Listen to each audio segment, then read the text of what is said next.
Good evening, Lagos, and indeed the world. This is the award-winning Classic FM Book on Review, reaching you live in Lagos.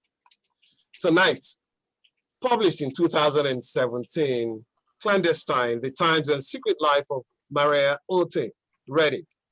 This is a captivating story of an enslaved girl, Mariah, given as a human wedding gift at age 10. Mariah grows up emboldened by the legacy of her freedom-fighting ancestors. She and her love, Bolen, become spies for the Union. They struggle against KKK violence after the Civil War. They must also thwart a colored blackmailer and abort the deadly plans of two vengeful ex-confederates, one cripple and deranged, and the other his son, seeking redemption for his wartime desertion. Clandestine, The Times and Secret Lives of Mariah Otey Reddick, is a historical fiction based on 5 years of research. It is about resistance and espionage. It is about freedom and terror, about loyalty and betrayal, about family and lunars, blackmail and death, about guilt and pride, valiant freedom fighters and cruel slaveholders, grief and joy. It's about faith and love, sacrifice and accomplishment, crime and impunity, vengeance and justice, painful choices and the flagrant hypocrisy, spirituality and devotion. Now, a blurb about this particular book by Professor Dana Williams, the chair, English Department and acting dean of graduate school, Howard University, Washington, D.C., says about this book, and I read, "It's really well done and so compelling. I know my bias for historical fiction, but to some degree, that makes it all more meaningful. With all I've read, this meets every standard. The pace is perfect. The storytelling draws you in. I'm already enamored by the characters." And then Professor Mulife Kete Asante is the chair of Africology and African American Studies, Temple University, and author of The History of Africa, says about this book, "Clandestine is a sweeping and unwavering fictional narrative that enlists all of the characteristic nobility of courageous Africans confronting centuries of oppression and personal agonies. Written with the gift of description and insightful literacy, no one says, this book represents one of the major novel experiences of our time." Clandestine, The Times and Secret Life of Mariah Otey Reddick is equally a fact-based, multi-layered story about unconditional love. It's also about passion and commitment, inspired by the life of Mariah, 1838, all through 1922, the maternal great-grandmother of the author, Professor William Damani King. The book, 408 pages, is in 2 parts. Part 1 is the era of deviance with 21 chapters, and part 2, the era of triumph. It has 22 chapters, a total of 43 chapters. It is an honor to have the author join me all the way from the USA, Professor William Damani King. A huge, huge pleasure to have you, Prof. Hello, Prof. Are you with us? Yes, I am. Thank you. This is Damani, my wife, Ife. We're very, very happy to be with you, Benji, and your audience. Thank you. And then that introduction would not be complete without introducing your wife. Another pleasure to have Carol Ife King. Carol, a huge pleasure to have you. Thank you for joining us. Thank you for the invitation, and we are very pleased and happy to be here. It's such an honor. Let me also congratulate you on a wonderfully written book, well researched and spot on. Spot on. Thank you. This is lovely. Yeah. All right. We'll say on the show that, it's a payoff on the show that a nation that doesn't read cannot develop. Now, tonight we're looking at a book. This book, great book. It's all a product of education. All right. So for any nation in itself to become free, we see in the story in this book, what determined freedom for a good number of slaves that we find in this book is their level, the ability for them to read and write. We're talking education. So again, I'll go back to that strapline that a nation that doesn't read cannot develop. Now, the aims and objectives of this show, Book on Review on Classic FM, is together we can build a new nation, yeah? A new nation that reads, that thinks, and then through thinking, we can then start to research. And from research comes all of the technological breakthroughs, and we can be among the committee of nations, and indeed, make the black race very, very happy. So, nice to have you again, the author. Thank you. We're really co-authors, and we're very, very pleased to be with you. But Benji, I have to take a point of personal privilege because my friends in academia will be upset with me. I'm not a professor. You are a minister. I'm not a professor. I worked at the university. I was in student affairs for 32 years at Howard.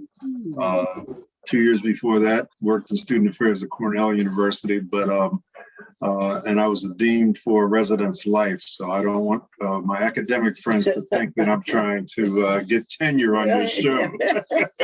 That's fair enough. I also want to use this opportunity to thank so many people out there who've joined us.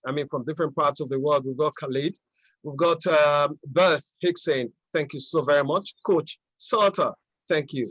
Kweli, hey, we call you Kweli Carson. Nice to have you.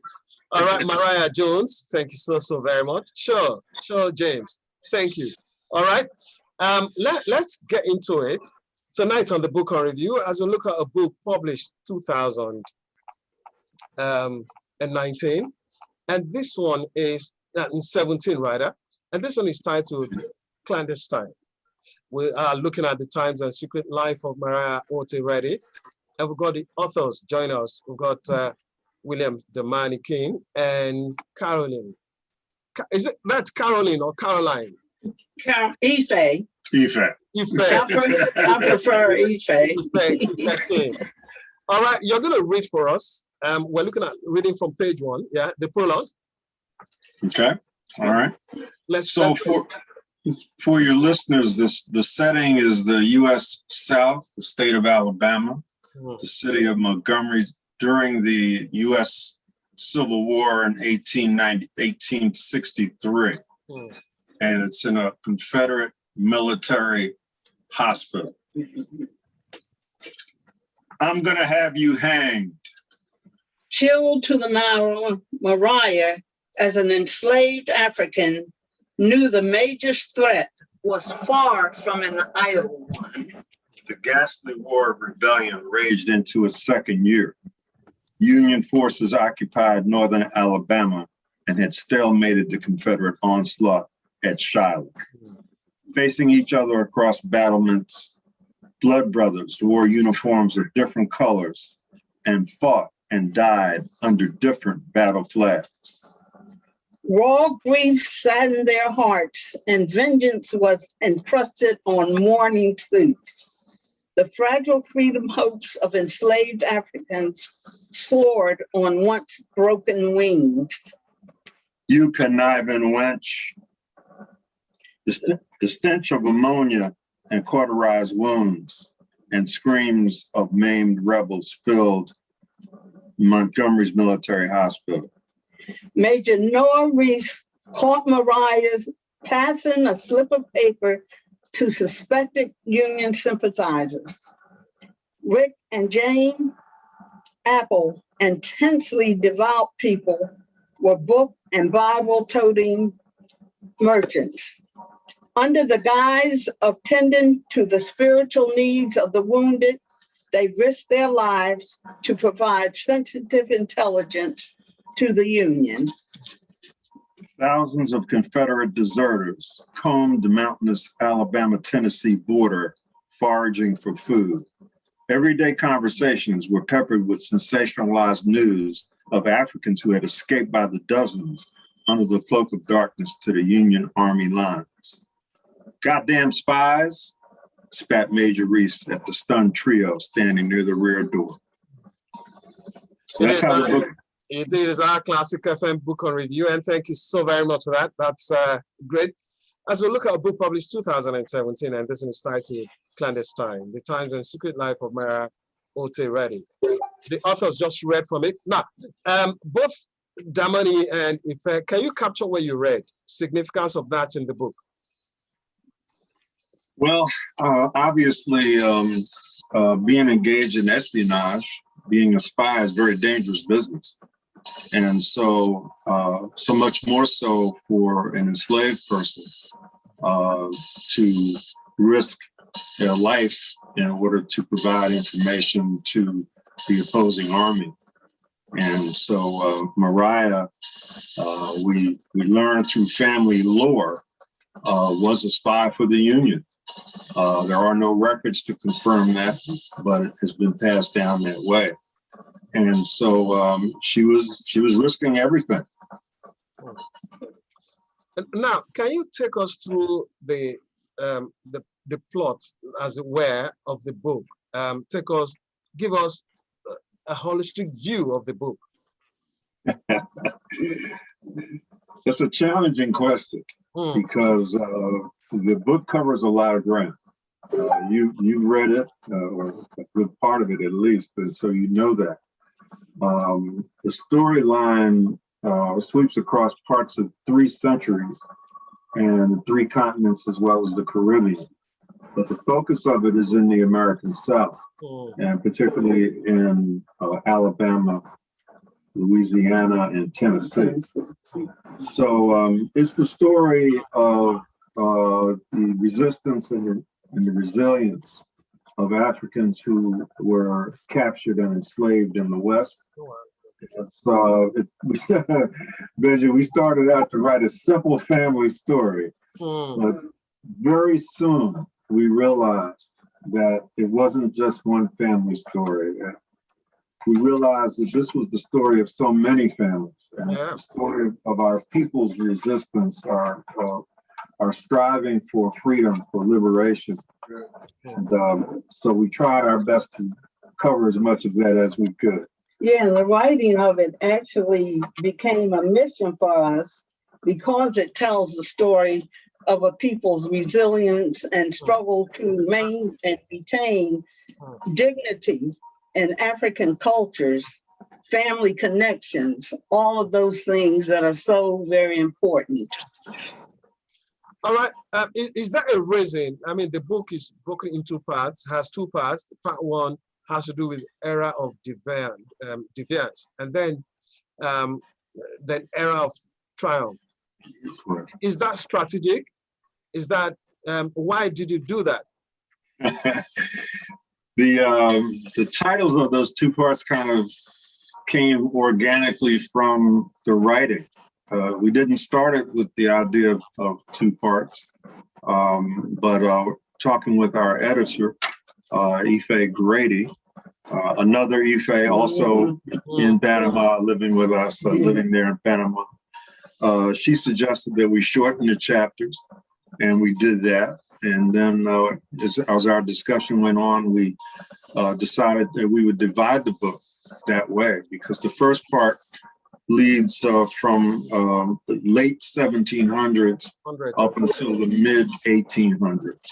And then from the mid 1800s, the second part begins up to about 1922. Yeah, and as a book, I think first part is the part of the resistance, and the triumph is the resilience. So we did it that way as well. All right, okay, let's take the first part. The first part actually deals with slavery in itself. I mean, looking at what Ife said, talked about resilience and a whole lot of struggles. Now, looking at the first part, there is a generation of, first, second, third generation of people who, from Africa, I mean, you showed us the shape, how they were packed like sardines, okay? And then you also talked about some guys who were taken from Africa but preferred to die rather than be taken as slaves. I mean, yes, to the Igbos. Can you take us through some of the struggles that these generations of people went? You also told us how they were punished when they are caught. That's terrible, inhuman. And I'm thinking the kind of psychological trauma they would have been going through at that time. Take us through, these generations of people in that era of deviance. Absolutely. I think the flip side of what you are describing, and which we describe as well in Clandestine, is the human instinct that our ancestors had to, as Ife said, to maintain their dignity, to try to keep their family ties together, and to hold on to their culture. And what we tried to show in the book in various ways, and Benji, I know you picked up on it as you went through, is how certain elements of the culture were passed along and passed from generation to generation. But along the way, things were lost. It was diluted because the culture was so viciously suppressed. And so customs like naming customs that Mariah's great-grandmother accepted as the normal process. By the time Mariah was naming her children, she had only a threads of that rich African culture which had survived. But I think the important point is that what we tried to show in the book is that people will maintain their culture, even elements of their language, even if they're punished for using it in any way that they can. And these are some of the things that we wanted to try to demonstrate in Clandestine. All right, some of the things that I wrote out. Number 4, let me just roll through them. Number 1, I talked about linking generations. In your book, we see the importance of history, the appropriateness of linking the old to the new, to the young, through the passing of ancestral information, stories, writing, documents from one generation to the next. Yes. Because I've always said that a people without history, with no form of history, has no future. All right? Right. Correct. Do you think as Blacks, do you think that's something that every Black nation should hold dearly? I do. And I think that sometimes we are unaware of the things that we say and do that actually reflect our people's history, because we've had to hide it for so long to avoid punishment in the West. Benji, you'd have to tell me about the impact of colonialism in the motherland itself. But there are parallels, as we know, between the two experiences. And so in the West, in the US, which of course we're most familiar with, it was necessary sometimes, all the time, in most places, to submerge African culture under a veneer. And so, for example, African religions survived under cover of Western religion or Christianity as was practiced in the US at that time. So it's a lot of things like that that we think are need to be lifted up. And part of our objective with the book was to uplift African culture and show and remind people of how present African culture is in our day-to-day lives, even when we don't always realize it. All right, you're talking about African culture and tradition. Now, we see in your book that in the midst of suffering and slavery, in the midst of the struggle and everything, we see the rich African culture in games and beliefs. And let's take a cue from page 10 in your book. On page 10, you said, Rupert and his father Esau played Owari near the bottom tree. hung with broken pieces of mirror and glass bottles to ward off evil spirits, as their ancestors have done for centuries. Now, earlier on in the preface, whispers from Torson Louverture in the book, we see the author, you, the Mani, pouring libation at Mariah's grave.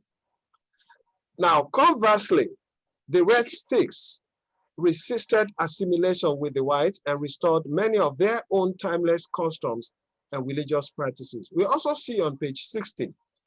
Page 60 of your book, you say that the Igbo has an ancient complex ritual involving the kola nut.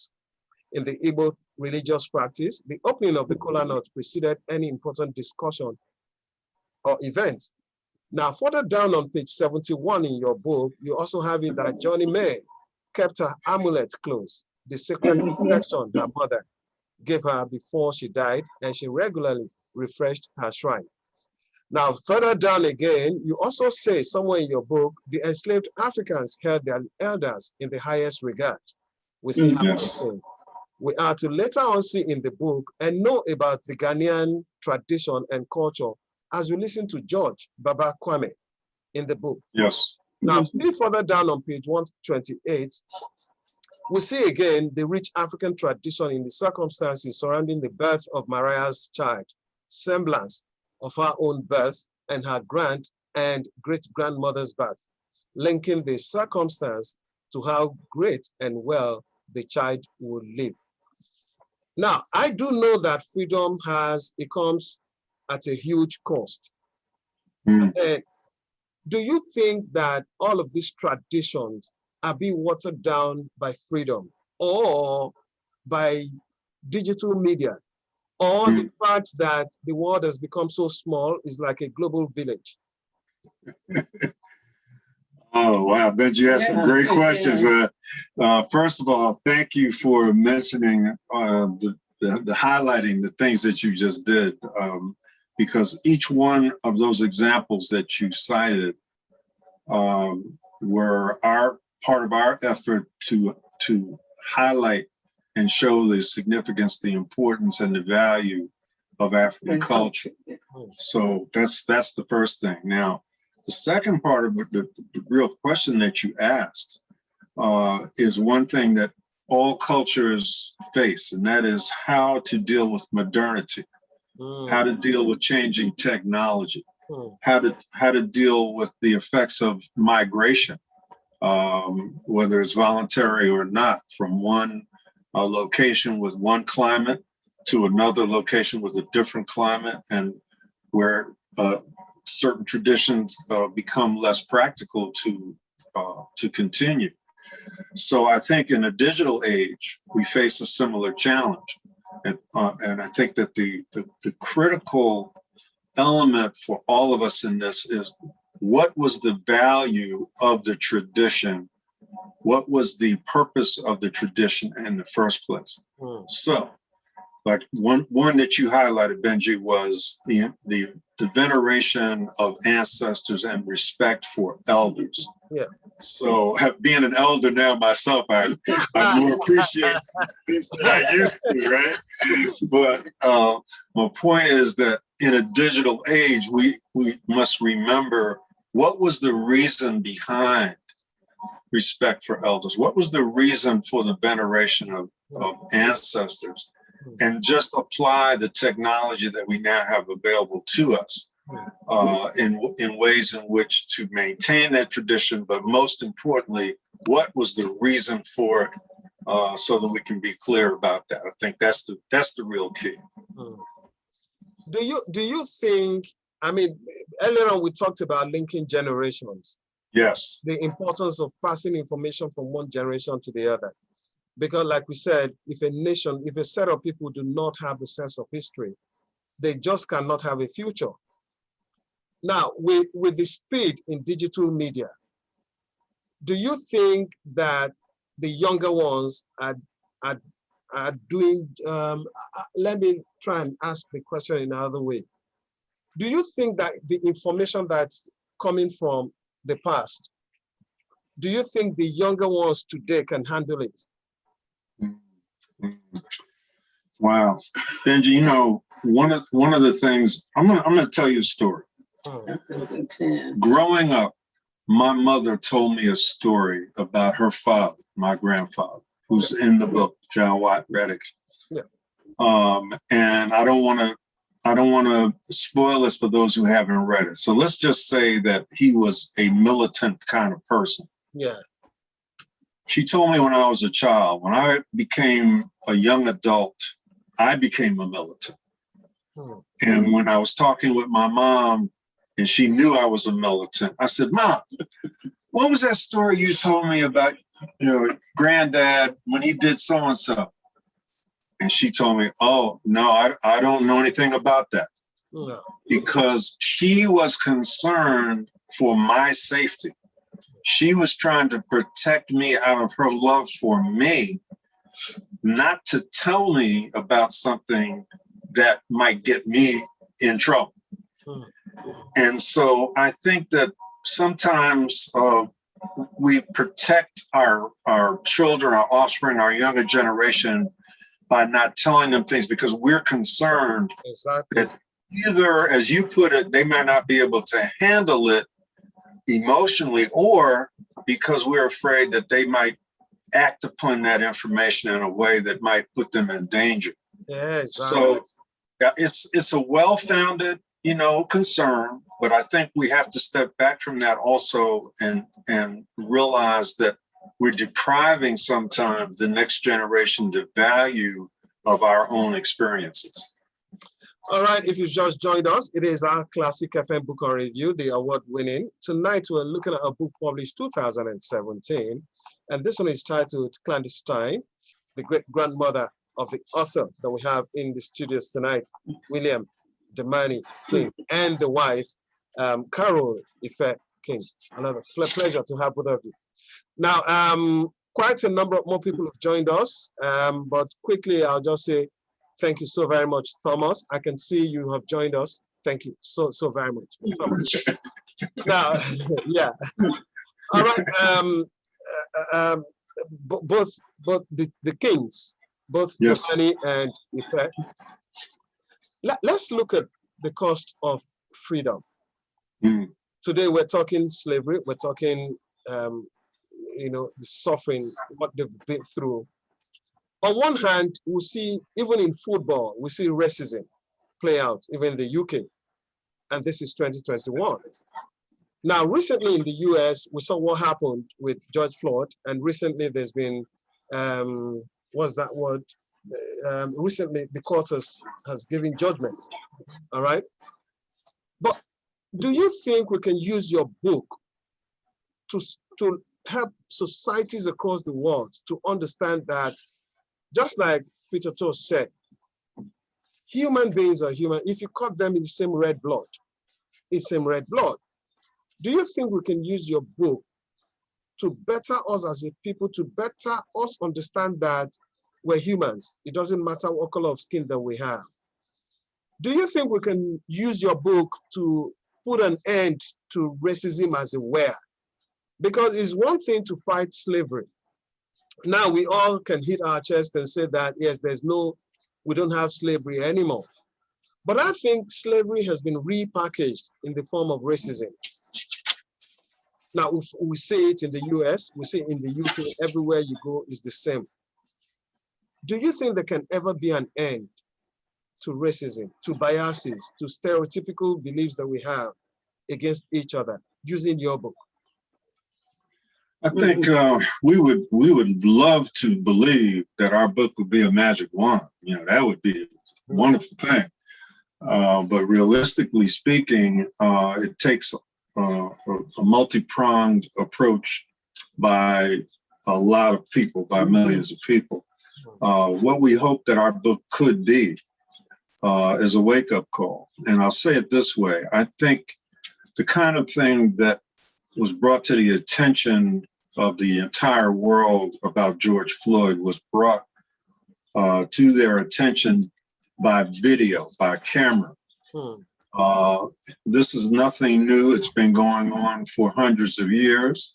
And certain people did not believe when Black people would say that they were stopped by the police for no reason, that they were, misused, they were beaten for no reason. Now we have cameras and we see that people have been telling the truth all the time.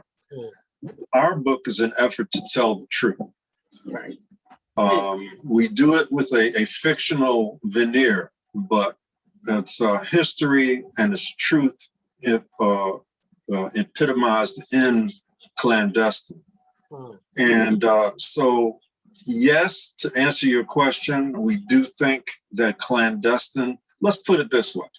If Clandestine were adopted as a textbook across the US, across Africa, in Europe, everyone, South America, Asia, everybody would have a much better understanding, not just of the history, but Benji, I think the most important thing is the other thing that you said, that these are human beings. When we talk about African slaves, we don't use that terminology. We say enslaved Africans because African is the noun. That's the core of the person's identity, and these are human beings. So if our book were to be adopted like that, it could make a major contribution. We do believe that. All right, let's also look at, in your book, apart from the fact that you can read your book and learn so many things, your book is also very instructive. It shows us that on one hand, we were enslaved, dehumanized, all right? We saw all of that. But then flip that, your book also educates us on some of our cultural items that were taken out from Africa. True. Is there a possibility of reparation, if we can use that? Or is there a possibility of having those items that were taken? I don't want to use the word stolen, which would have been more appropriate, all right? But let's just be humble enough and say they were taken out. Right. Well, Benji, we've become friends through email. And now we've seen each other, in person via technology for the first time. So I am loath to start an argument with you. Please come into the ring. But let me just say this. African people were not dehumanized. People's behavior toward our ancestors was an attempt to dehumanize them. But actually the people who were dehumanized were those who sunk below the level of human behavior to treat our ancestors the way that they did. True. And the trauma that has afflicted those people and their descendants, the slavers, the enslavers, they have trauma. And I think that, and you like to bring things into the current, so I'm going to do the same thing. And I think we probably agree on this, that we see some of that trauma, and I can only speak firsthand about the politics in the US. We see the trauma of the descendants of slave owners in the politics of America today. Yeah. Yes, they are traumatized. They are fearful, many of them, that they are becoming a minority. They fear that they're going to be treated the way in which they have inhumanly treated others. And so they have a trauma that they're dealing with. Exactly. And we hope to be optimistic that they can overcome that debilitating situation and regain a perception of people, as you put it. We're all human beings. Exactly. All right, there's this misconception, so fallacy, if you will, that's been sold to us by the whites. And this is not being racist. I'm just saying it the way it is. Yes. And it is that if you want to keep anything, hide anything from the black man, put it in writing form. Now, do you believe that quite a number of blacks will read your book, especially with digital media? Everyone is on their phones. Or rather, let me also say that in another way. Are you looking at a situation where you can have the digital, version of this? So maybe if the black man refuses to read, they could read on their phones. Well, we're going to try to reach people in as many different ways as we can.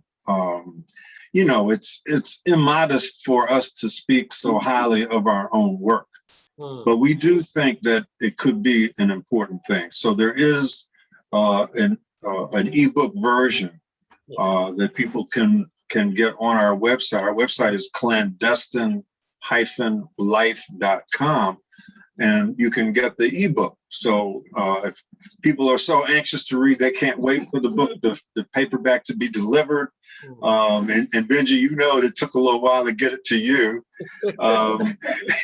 Then they can get the ebook and they can read it on their phone, Benji. All right. Yeah, but the problem that we've had, or challenge we've had so far, is reaching a targeted audience. Yes, and we have compiled some marketing strategies and other things to try to do that.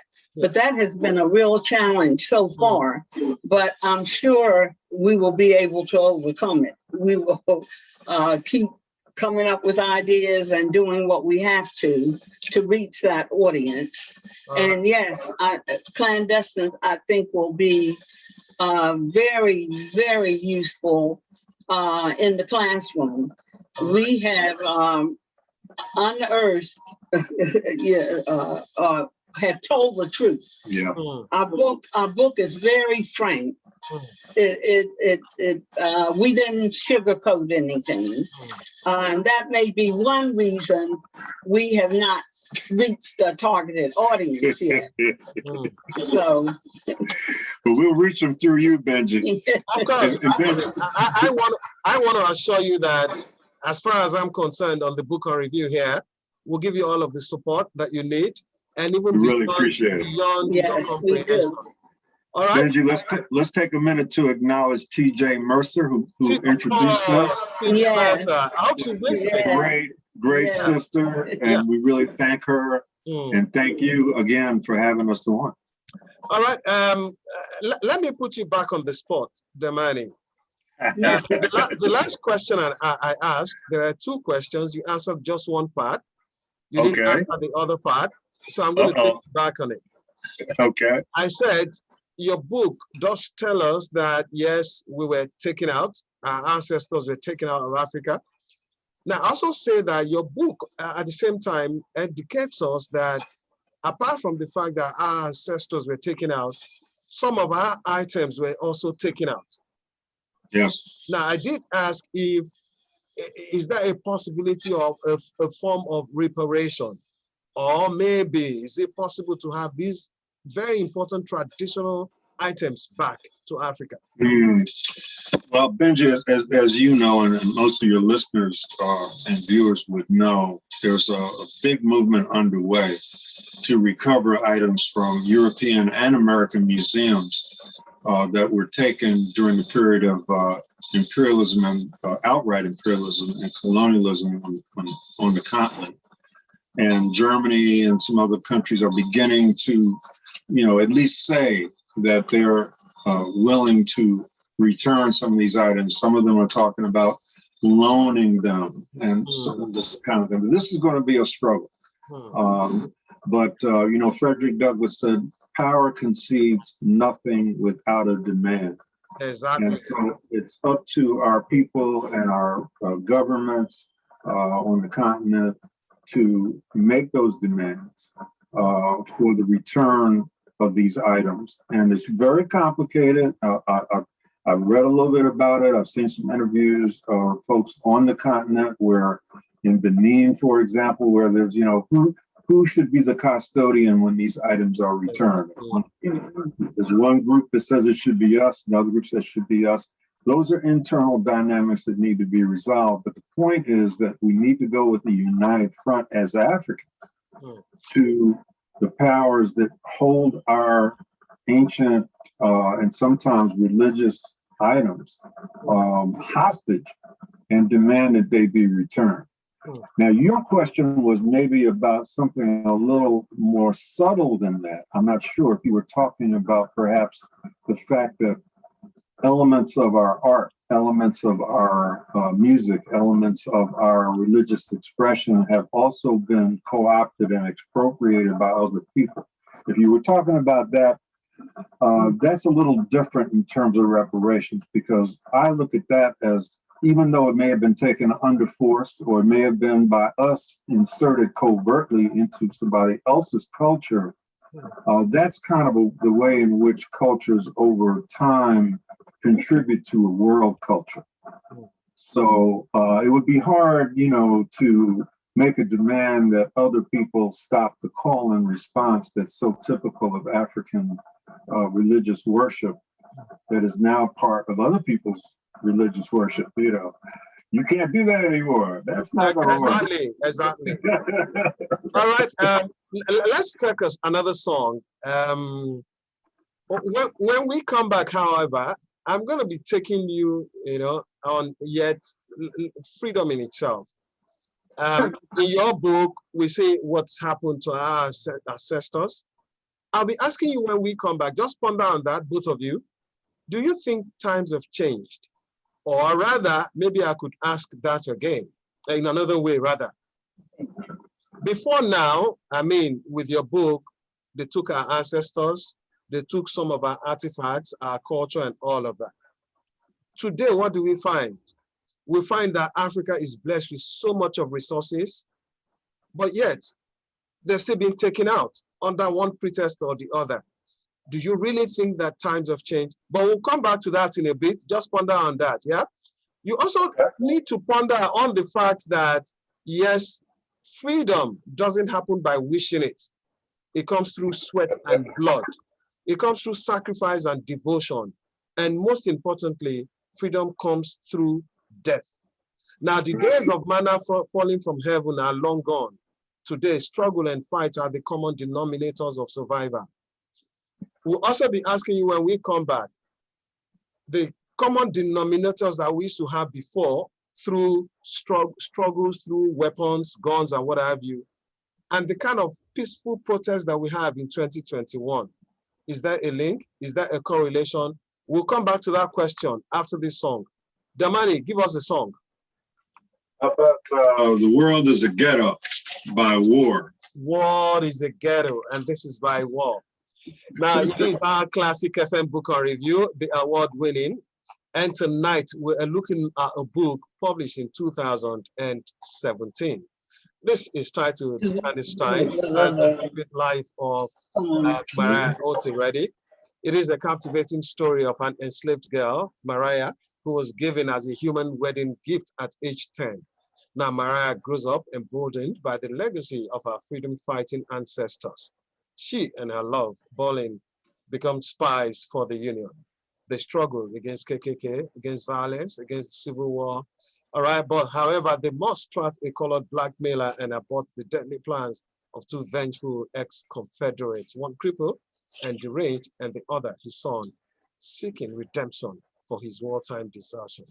On the book on review, as you look at a book published 2017, and this one is Clandestine, The Times and Secret Life of Mariah Otey Reddick. We've got the authors join us from the US. Now, Damani, like I asked, you remember the questions I asked you? Or you want me to go through that again? maybe a short refresher course. Now, let's take the first one. I did say that, the days, it's only in the Bible that we read that manna fell from heaven. It won't happen again. It won't. So it's all struggle. To put food on the table, you need to struggle. All right. But then your book also, enlightens us on the kind of struggle that our ancestors faced from way back. But here is 2021. We tend to see a new form of struggle, peaceful protest. I mean, we saw the Black Lives Matter in the US. Now, not just in the US, but across the world. Here, locally, we had our EndSARS. EndSARS for us was peaceful protest, but then it was a national thing. Yes. Everyone caught on to it. And then somehow we are witnessing the change that we expect. But not the fluidity is still not there. It's still very slow. Is there a correlation, the way we struggled, the way our ancestors struggled, using arms, using, machetes and all of that, and the kind of struggle that we find these days, peaceful? But do you think the results are fast enough? Is there a correlation? Well, Benji, today is African Liberation Day. And it's celebrated around the world. We were active participants decades ago in African Liberation Day. And we're still struggling toward African liberation. I remember as a high school student, I was active with the NAACP, and I remember that the slogan was "Being free in 1963." And we still not free. Free, exactly. And of course that was also true in 1863. And it was true in 1763. So the first thing we need is perspective. And the next thing we need is patience paired with urgency. So I believe that all forms of struggle, if they are for good purposes, they're not just something selfish. As a matter of fact, Benji was talking about chapter titles. My other favorite chapter title is "Freedom for Self Ain't Enough." Exactly. Yeah. So we can each of us be successful in our careers, with our families, even in our immediate neighborhood, but we have to keep our perspective broad for our entire people and for the world itself. And so for us as African people, to struggle for our freedom is part of the human struggle for freedom. We have particular circumstances, we have a particular history, we have a rich and varied culture that spans continents and centuries. And so we have a responsibility to keep that forward as we move ahead. But it's all part of a human struggle, for dignity, for freedom, for opportunity. And so I don't, Ife said it, for truth. So when people, say, well, I'm so tired of hearing about that. Yeah, well, okay, yeah, you tired, but what was your ancestor tired of? And did that just stop them from doing what they needed to do? No, they struggled through it. And I think one of the things, Benji, we can all learn, wherever we live on the planet, we can all learn from our ancestors is the struggles that we have today are nothing compared to what they had to confront. Our daughter's on here. I'm going to quote her. When we're talking, sometimes we talk about something that's going on in our life. It's a big annoyance, it's a big problem. And Quayle was saying to us, yeah, that's a first world problem. So, people are worried about clean water. They're worried about having a roof over their head. They're worried about climate change and their island is being submerged in the ocean.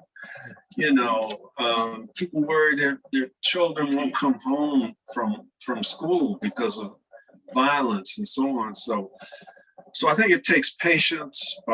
Your direct question is, yes, it's all connected.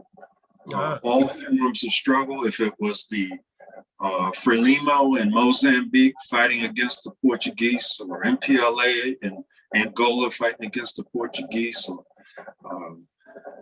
liberation forces in Zimbabwe or Zambia, or before that, when Nkrumah and the Zikwe were fighting for independence in their countries. You know, it's a constant struggle, and it's a lifelong struggle. So we have to have that long-term perspective, and we have to have patience. Nice. Okay. In a bit, I'm looking at, probably you'd drive us through the second part of your book, which is the era of triumph. All right. Yeah. Can you quickly take us through that part, the second part in the book? Well, the era of triumph in our book begins right near the end of the Civil War. And the triumph that we're talking about is not the triumph of the North over the South, but the triumph of African people who struggled in many different ways in the U.S., in Haiti, in Jamaica, on the mother continent, to fight for their freedom in various ways. And so it was not an ultimate triumph, but it was a triumph enough to, in the U.S., to be out of shackles, out of bondage, and to have the minimum freedoms that a person needs to fend for oneself and take care of one's family. And so the era of triumph in the book goes from that period in the late mid 1800s up until the early 1900s, which of course encompasses the Spanish-American War, in which my grandfather was a Buffalo soldier, served in the Philippines. It was a case of U.S. imperialism there in the Philippines. At the same time, the Spanish-American War was also in Cuba. Marines, the U.S. Marines invaded several Caribbean countries during that period of time. And of course, the First World War. So what we tried to say in our book Clandestine was to personalize some of that history by looking at what was going on in the lives of people. So just let me pick one person who's in my grandfather, John Watt, right? It was in the book. He was a community leader. He was born from a formerly enslaved woman and an ex-convict father who became a community leader, became in the tradition is called a state grand master. So he was the leader of two different fraternal organizations that were groups that help people in times of need, particularly at times of death for burial. And so these were the kind of day-to-day efforts that people were involved in, that were essential parts of day-to-day life. And of course, he married, he had 4 children, so life goes on. And it becomes part of the success, and that's part of the triumph as well, that the family was held together despite the obstacles put in its way. So, all right, more people have joined us. Let me say thank you for joining us. C. Johnson, I can see you. Thank you so very much. Mecca Minded, thank you also for joining us. That's Maria. Right. That's Maria. Thank you. Darren Salter, thank you for joining us. All right. Quickly, I'll be looking at some of the quotes that you have. We'll just probably pick maybe 3, 4 or so. But let me see if I can throw both of you under the bus.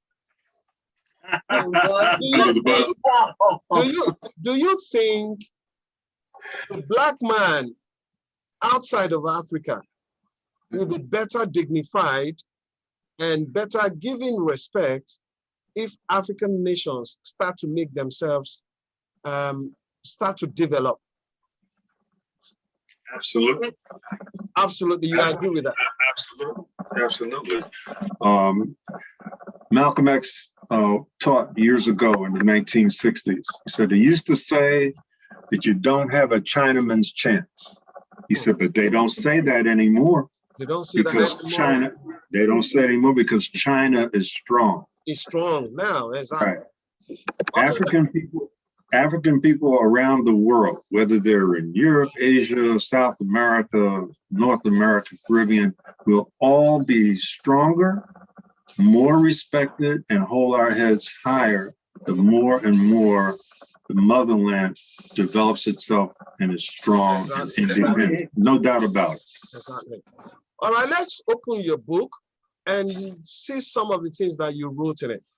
Uh-oh. Now, there's something you said in your book. You'll be telling us what that means. There's a quote in your book. You say, it is not a man's color that determines his actions. It is his heart and mind. What does that mean? If I remember, that was in the context of General Garcon. And you mentioned earlier the Red Sticks, and let me just put an asterisk on that for your audience. The Red Sticks were a group of Native Americans who, in contrast to some other Native Americans who were assimilating into the European culture, the Red Sticks wanted to maintain their own distinct culture and independence. So in the context of that statement, we had a situation where you had Euro-Americans, Native Americans, and Africans who were banded together. In this case, this was in Florida,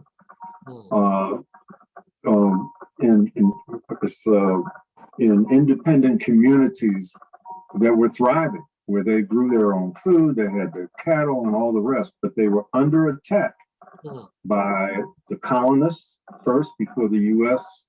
Nation was formed, and then later as the colonies became the United States of America, they were under attack by them. And so here you had these triracial groups fighting together against the American colonists. And so the character in the book says you can't judge a man by his color. It's what's in his heart that matters.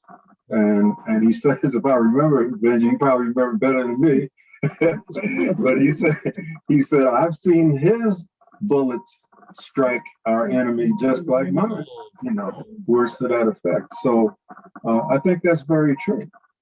All right, you also say in your book, we Africans are far from our home and some have been away for generations. We have lost most of our traditions and all of our language. And although we change the white man's customs to suit us, we will accept them. I fear we will pay a high price. You then go on to say that the white man's words of peace and handshakes of friendship are a mask for their thirst for power over our lands and over us. Wow, that's insightful. That's instructive.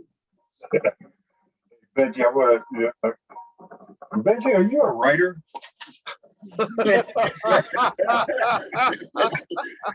I ask because you ask questions like a writer would ask. So let me just say that when you're writing, it's just our experience.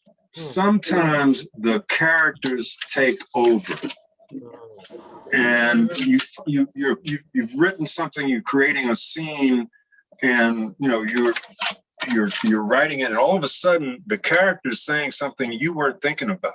And it's coming out of your fingers onto the keyboard, So those quotes are from two different characters. The second one from the, I believe, from the Indian Miko, or the chief, as they call it in English, and the other from General Garcon. And they're expressing their viewpoints about the danger that they're in.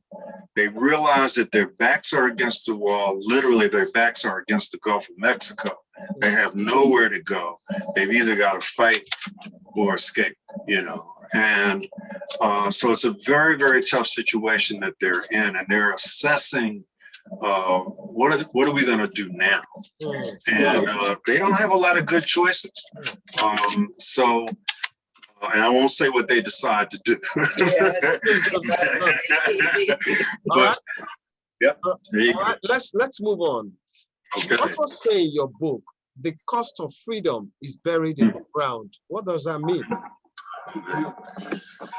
That's again, I think that's Rupert talking to his son, or maybe it's Esau talking to his son Rupert. Yeah. And Rupert starts thinking, yeah, but it's not going to be buried here in the Sea Islands of the Carolinas. I'm not going to go for it here. I'm going to freedom. I'm going to freedom, you know. And but sometimes, and this has been taught for a long time, you know, the price of freedom is death. Sometimes, you know, that's not something that anybody, you know, wants to have happen. But sometimes that is what does happen. And Benji, you will probably remember that in one scene, they quote one of the American colonists. Colonists who said, "Give me liberty or give me death." Exactly. Yes. And so this is often the price of freedom. Those of us who have the luxury to talk about it are fortunate. Exactly. Okay, maybe one or two more. You also say in your book, embrace the state of unknowing to better gain knowledge. The person who asks questions, one who will gain knowledge. I love that. Can you expatiate on that? Well, Benji, you know that comes from the Balaba people in Congo. That's part of their philosophy. That you have to, if you want to learn, you have to embrace unknowing. You have to, you know, sometimes we think we know so much we can't learn anything else. True. And so their philosophy is you have to kind of empty your mind a little bit to make space for new knowledge. Exactly. So that's an African philosophy. I'm sure it, you know, has its mirrors in other cultures as well, but that's straight out of Congo. All right, there's this that you said so short, but let me know what your reaction is. Okay. You say in your book, slaves ain't got a heart, they got gizzard. Slavers. Yeah, slaveholders. Yeah, one of the characters says slaveholders ain't got a heart, they got a gizzard. Exactly. And you know, I have to tell you, I read that there's something, Benj, I'm not sure if you're familiar with this, something called a slave narrative, where formerly enslaved Africans in the United States were interviewed in the early 1900s.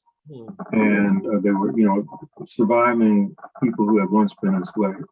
And that was a statement that a sister made who had formerly been enslaved, that she said that some of those slave masters didn't have hearts, they had gizzards.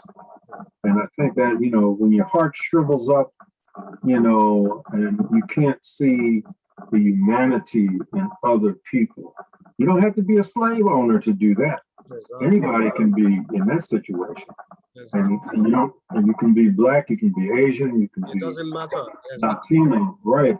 But if your heart shrivels up where you have not enough room to see the humanity in other people, you're in bad shape.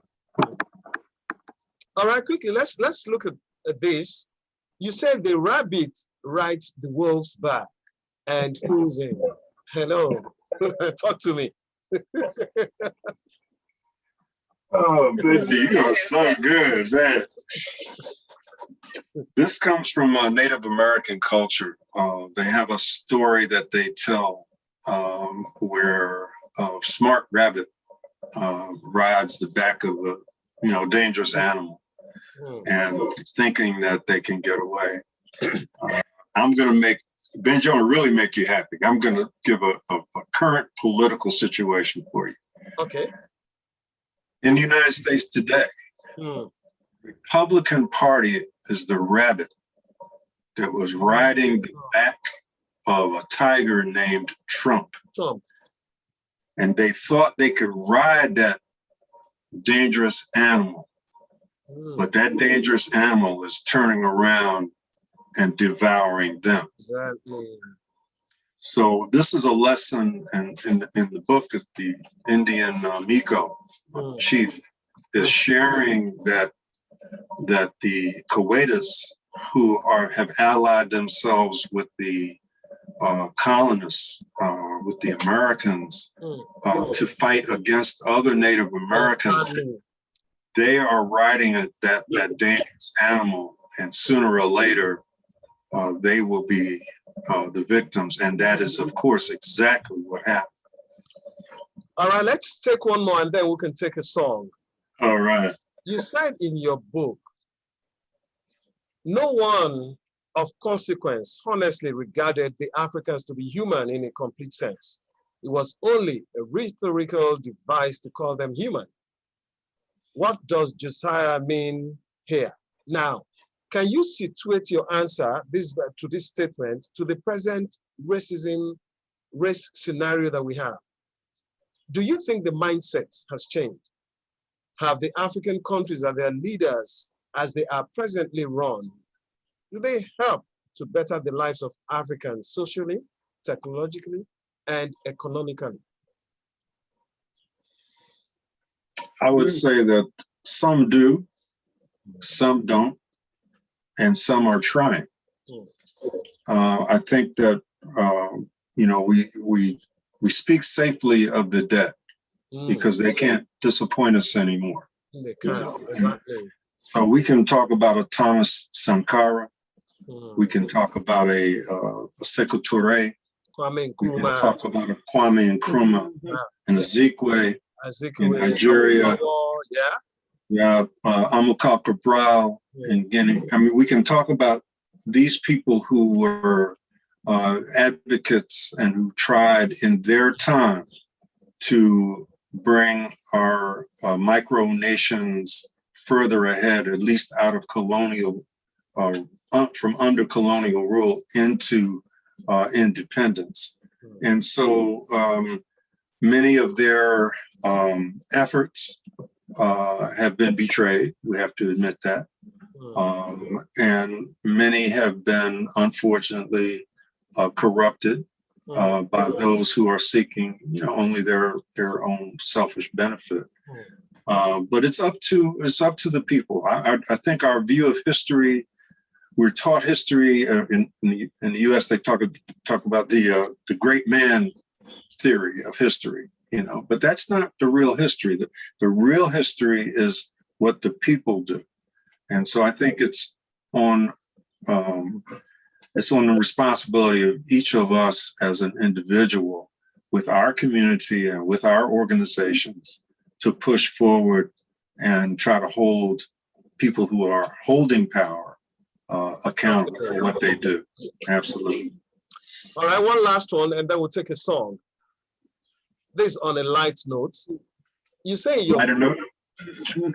your book, ideas in a person's mind are not components or objects in the world, nor the universe. So where do they come from? Wow. You want to take that now or the music first? I'm ready now. I'm ready. Let me give you a quick answer to that, Benji, because this question goes to the heart of philosophy. There are two basic schools of thought in philosophy: materialist and idealist. The idealist is like Descartes, who said, "I think, therefore I am." The materialist says, "I am, otherwise I couldn't think." So matter for the materialist is primary. It doesn't mean other things don't exist, but matter is primary. And so for that particular statement, it means that, we have to deal with the matter that's before us. Oh, man. 2017 is where we are, and we're looking at a book published that year. two authors, yes, Clandestine, and I'm showing you right now so you can see it. So go out there, get the book, order the book right now. It's a book everyone must have, okay?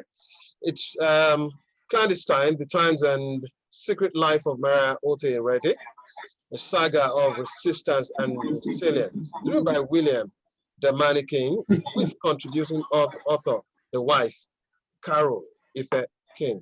They both joined us from the US. Thank you so very much, guys. Now, what's going on is a song by American singer-songwriter Marvin Gaye, released in 1971 on the Motown subsidiary Tamia, originally inspired by a police brutality incident witnessed by Ronaldo Obe Benson, and the song was composed by Benson, Al Cleveland, and Marvin Gaye himself, and produced by Gaye himself. Now, the song marked Gaye's departure from the Motown sounds towards more personal material, later topping the Hot Soul Singles chart for 5 weeks and crossing over to #2 on the Billboard Hot 100. Great songs are being churned out tonight. I must tell you, both of you, authors, you've got such an eclectic, taste for music. I don't know. You're playing your feet and so eclectic, I tell you. But I'm enjoying all of the songs so far. All right, we've got our publicist join us, and she's got questions for you. Yeah, IJ. Excellent. Okay, so I read out 2 comments that some of our listeners left. And one said, at Niger Massage Doctor. Interesting Twitter handle. A very interesting and eye-opening topic you have got here, Benji. Listening with rapt attention. So the question is a very simple one, but something that came to my mind and I'm tying this with a question I coincidentally got on Twitter, which is, have you authored a book alone, apart from the one you authored with Tayo?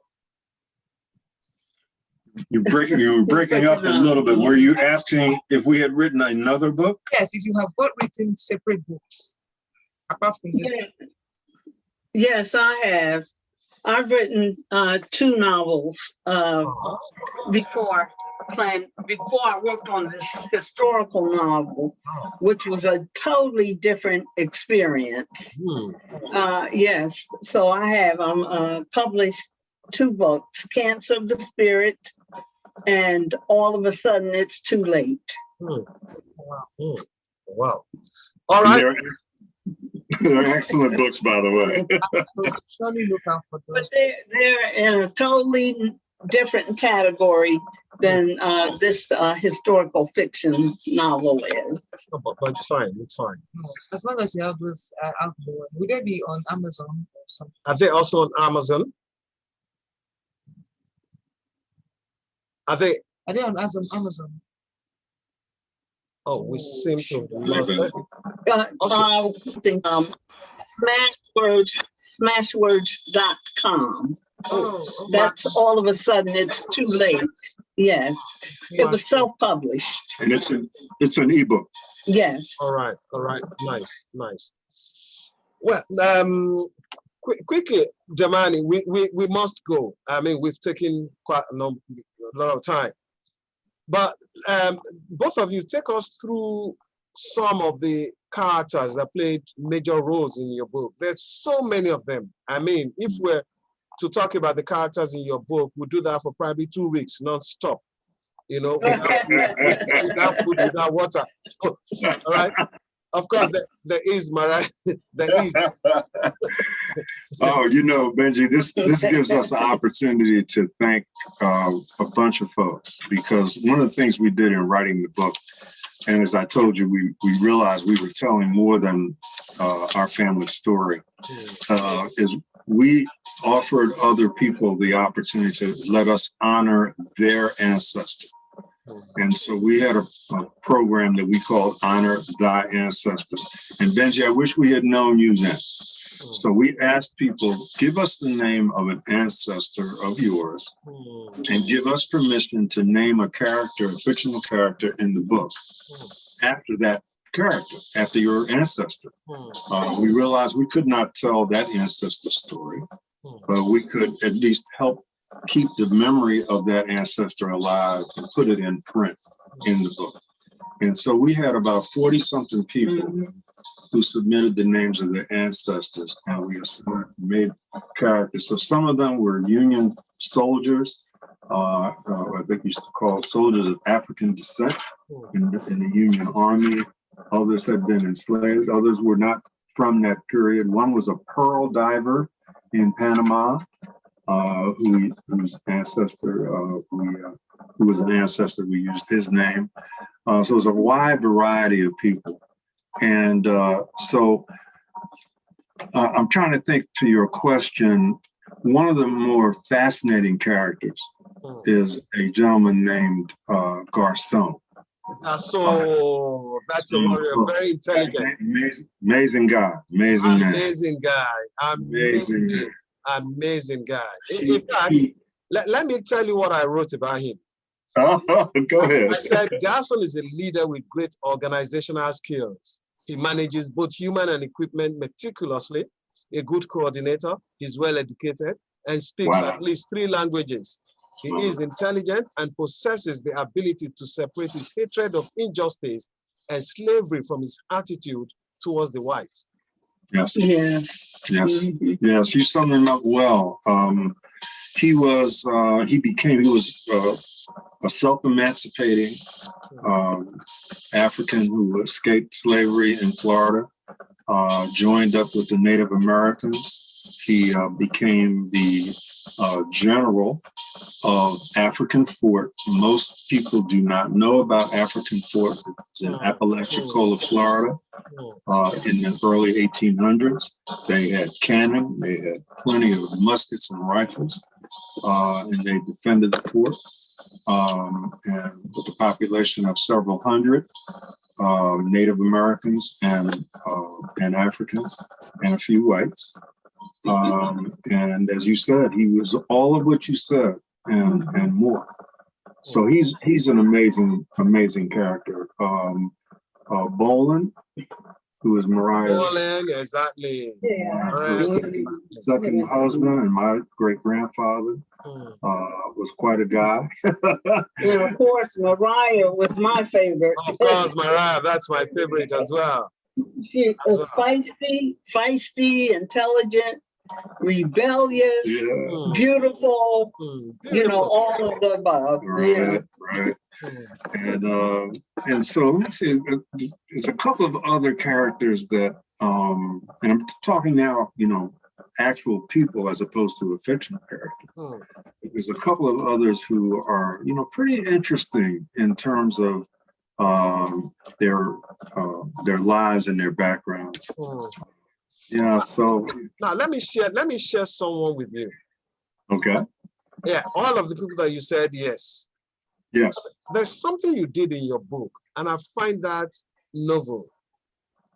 Now you introduced us to someone that we didn't meet, but then you used that person to speak on a social issue, which is gender equality. There's this woman in your book named Lamisa. She is a woman that we've never met in the book, but you, both of you, brilliantly used her in that conversation between Rupert and Othello to situate gender equality issue. And I loved what you did with that. Wow. And what's so beautiful about that is Lamisa was one of the names of an ancestor that someone gave to us. And they described her as, if I remember correctly, as a very, you know, strong-willed person. And yes, we did address issues of gender equality, or what we call egalitarianism. We touched on domestic violence, you'll remember that well, and sexual abuse, males and females. And so these are some of the negative aspects of our experience as a people, but we also try to show the ways in which people overcame those circumstances that were imposed upon them and survived them, and went on to do better things. All right, I want to thank both of you for coming through. Thank you so very much. But quickly before you go, two very important questions. Okay. One of them is a bit controversial, but it's fine. And it is, do both of you think that, I don't know if you believe in conspiracy theories, but do you think there is truly a conspiracy that the whites would never make Africa develop? Well, this is the second time you've raised a question that really answer goes back to power. It doesn't really matter what anybody else wants. We as African people have to decide what we're going to do in order to advance ourselves. And we have to do, and by any means necessary, we have to do what's necessary to solidify our organizations, to strengthen them, to build a broad base, to maintain integrity so that the masses of people will have confidence in the leadership. And the leadership needs to be, Benji, you will love it. You need to be well read. They need to be well read, and historically astute. But it's not up to others. It's really up to us. And we say in materialist theory that the internal contradiction is always principle. So the things that we have to resolve within our own community, our own race, are the things that are most important for us to move forward. So can you say that again? The internal what? Internal Can you contradiction. say that again? The internal contradiction is always principle. So you may have outside contradictions that impose themselves upon you, but the principal contradiction is within. So if I'm applying for a job, to take it to a personal level, if I'm applying for a job and I'm facing someone who doesn't like me for whatever reason, that's a factor in what happens in whether or not I get the job. Yeah. But the principal contradiction is in how well I have prepared myself for the job. So when I go to apply for the job, if I've done everything that I can do, I may not have control over everything, but I've already done all that I can do. And that's what we have to do as a people. Everything that we have control of, we have to do. All right, the second question is, what would you consider your biggest contribution to the body of knowledge with this book? Whoa. One of the major things we tried to do and hope we have done is to uplift African culture. So I hope we have made that contribution, and I hope our words have come through to express and emphasize that point. Yeah, I think that's a key part of it. I think if there's something unique that we've done, and I hope we have, but again, you're asking us to be immodest, Benji. But if we have done it, we have tried to take what Ife just said, the importance and the criticality and the centrality of African culture, and blend that with the other elements of the world that we face today. So to show, for example, that you just said it earlier, Benji. Here you had Garcon, who could appreciate individual people while having the strongest dislike and distaste for injustice. And so hopefully we have done that. All right, I want to congratulate you. Thank you so Thank very you much for having us on. Thank you so much. Thank you. Huge. Now, Ife, let me come to you. Who is Carol Ife King? Who? That's me. Yeah. Tell me about yourself. Well, I an information systems executive, retired, and author, published author, 3 times. now 3 times. And this has been an exciting journey. Clandestine was one of my most important and exciting writing journeys. And I'm so glad Damani asked me to be a part of it. Nice. All right, who is Damani Williams? Well, let me finish on who Ife is too. Oh, Ife is just a great person. Anybody who knows her will tell you that she keeps her confidence. People have come to her over her life, confided in her because they know she won't spill the beans. She's been really, it's true. She's been a wonderful wife and partner to me, wonderful mom to our 3 kids, a great grandmom, and now we have great grandchildren. right. So that's who she is. And she's originally born in the South, but raised in Tennessee. Yeah, but raised in Northern and New Jersey. And I'm born in Manhattan, in New York City. And my dad was a immigrant from Jamaica. My mom was born in Tennessee. And I'm a New Yorker in a lot of ways, but I've been away now a long time. So we met in college, second day of our freshman year in 1962. And we've been together ever since. We've been married 55 years. And this past, and we're a pair. Yeah. We're a team. We're a team. Man, I love it. I see both of you. I mean, you are, the younger ones, we should look at you and emulate what you have. Thank you so very much. Thank you. Benji, thank you so very much. And Ijeoma, thank you. Thank you. And All right, Andy. our last song would come from both of you. What song? Okay, we got a good one for you to end. Here you go. How about A Change Is Gonna Come by Sam Cooke? Sam Cooke would definitely have a change is gonna come. Do you so believe that, both of you? Yes, for sure.